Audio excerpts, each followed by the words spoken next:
কেমন আছেন? ভালো আছেন না? হ্যাঁ,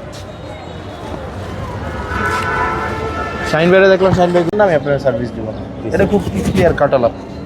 ঠিক আছে, ওই আপু আপনার কোনোভাবেই যেন স্পেস না পায়। আপনারা আমাকে সহযোগিতা করুন, আমি আপনাদেরকে সহযোগিতা করব। আপনারা যদি 9:55 আইসা ধরেন 1টায় চলে যান, এটা দুঃখজনক। আপনি পিপলের সমর্থন নিয়ে থাকেন, পিপলকে সার্ভিস দিন।